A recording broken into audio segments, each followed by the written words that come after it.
What a year it's been. In a place that has thousands of animals and hundreds of employees, there was always something going on. Some of it was witnessed by the over 1 million visitors that came through our doors, but we're here to share the lesser-known stories of the year. Let's count down the Vancouver Aquarium Marine Science Center's top 10 behind-the-scenes moments of 2015.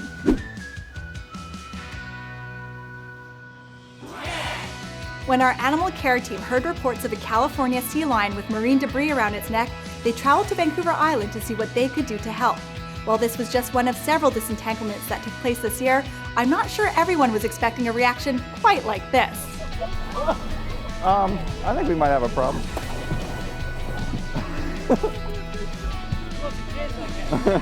It's a good thing the core members of the team know that wild animals coming out of sedation can be quite unpredictable. This is one of those full circle stories. One of the biologists at the Vancouver Aquarium actually grew up in and explored the Fraser Valley area where he now releases the tadpoles of the Oregon spotted frog. The adults are housed at the Vancouver Aquarium as an assurance population for a species that's endangered in Canada. The Sea Monsters Revealed exhibit was all about the facts and legends of the mysterious animals of the deep. We developed a digital interactive to show our visitors how anglerfish use their bioluminescent lure to attract prey. Here, we're testing the prototype, and got him! Because of the surprise factor, we actually had to see if the exhibit posed a health risk and required a warning sign. This summer, our Great Canadian Shoreline cleanup team went out to the famed West Coast Trail on Vancouver Island to rid the beaches of garbage that had washed up on shore. They cleaned up many expected items like fishing lines and buoys, and also some not so expected things like frying pans, a pool noodle, and not one, but 2 toilet seats. It was our first harbor seal release of the season. After successful rehabilitation at the Vancouver Aquarium Marine Mammal Center, it was time to say goodbye. However, the event at Kate's Park was supposed to be a media-only event until a local Facebook group got wind of it, so we ended up inviting hundreds of spectators to witness the release of 11 harbor seals. 2 who were named after Whitecaps players David Ousted and Kekuta Mane, who were also on hand to say farewell. Bye, little seals.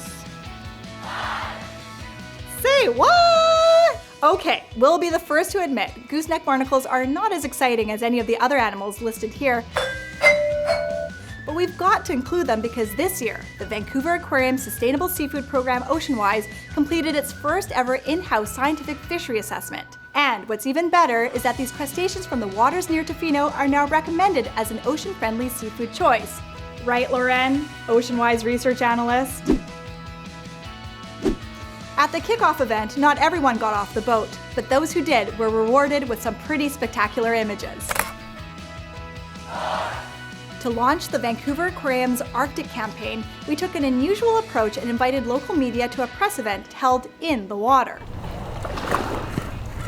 Some reporters took part in the event by gearing up in hip waders. Aquarium President Dr. John Nightingale and researcher Dr. Valeria Vergara also got in the water to highlight rising sea levels. Brr, must have been chilly.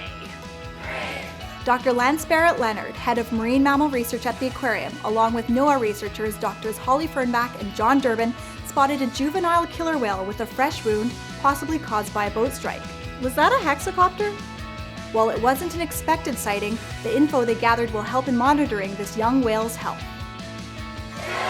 While technically this was an Aquablog story from the very tail end of 2014, the rockfish that underwent surgery to get a prosthetic eye didn't hit its viral peak until mid-January of this year when Jimmy Fallon made a crack about it on The Tonight Show. A veterinarian at the Vancouver Aquarium in Canada actually performed cosmetic surgery on a rockfish to give him a glass eye.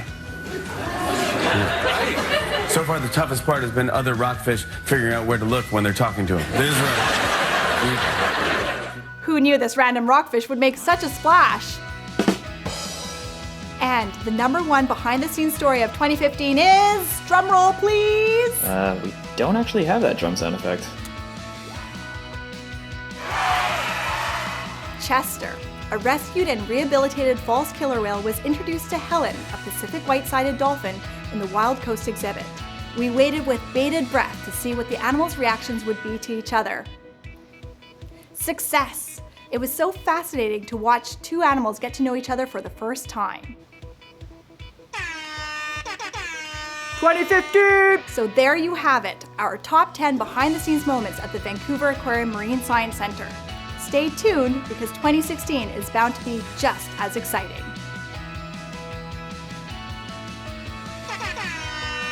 This is cool. Can I keep this?